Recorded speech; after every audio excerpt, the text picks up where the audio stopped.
Сондай-ақ бүгін Қасым-Жомарт Тоқаев мемлекет және қоғам қайраткері Равиль Шырдабаевқа отан орденін табыстады. Президент қайраткерді мерейлі жасымен құттықтап, ел үшін еткен еңбектерін ерекше атап өтті. Равиль Шырдабаев мұнай-газ саласын өркендету жолында мол еңбек еткен, әрі дипломатия саласында жұмыс істеп, еліміздің халықаралық беделін нығайтуға атсалысқан. Сонымен қатар мемлекет басшысы Қазақстанның еңбек сіңірген қайраткері Серік Тоқпановты бірінші дәрежелі барыс орденімен марапаттады. Білікті дәрігер алтын қолды хирург ретінде Серік Тоқпановтың саналы ғұмырын ұлт саулығы үшін еңбек етуге арнағанына тоқталды. Айта кетейік, Серік Тоқпанов 50 жылдан астам уақыт денсаулық сақтау саласында еңбек етіп келеді. Қасым-Жомарт Тоқаев бүгінгі жоғары мемлекеттік марапат ел игілігі үшін жасалған табанды еңбектің лайықты жемісі деді. Сондай-ақ жұртымыздың шынайы ықыласы мен зор алғысы екенін тілге тиек етті.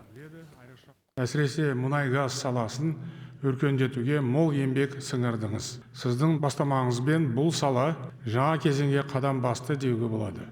Министр, облыс әкімі, депутат ретінде ұлт мүддесіне адал қызмет еттіңіз. Дипломатия саласында жұмыс істеп, еліміздің халықаралық беделін нығайтуға атсалыстыңыз. Сондай-ақ сіз мұнай өндірісіне арналған бірнеше ғылыми еңбектің авторысыз. Халқымыз еңбегімен ер сыйлы деген сіздің ерен еңбегіңіз өскелең буын үшін үлгі өнеге. Равиль Шырдабаев пен Серік Тоқпанов жоғары мемлекеттік марапаттарға лайық көрген үшін президентке алғыстарын айтып, жүрек жарды тілектерін жеткізді.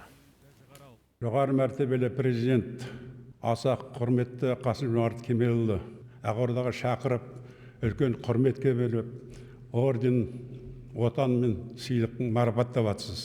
Шын жүректен сізге рахмет айтамын. Халық үшін жасап жатқан мына игі жұмыстарыңыз жемісті болсын. Аса қадірлі Қасым-Жомарт Кемелұлы, осылай бізге уақытыңыз бөліп, еңбегімізді өте биік марапатыңызға көптен көп рахмет. Енді мен өзім хирургия саласында 60 жыл жұмыс атқарам. Әлі күнге шейін операция жасап жүрмін. Жастарды үйретіп жүрмін. Қал қуатымыз бар. Әлі сізге рахмет.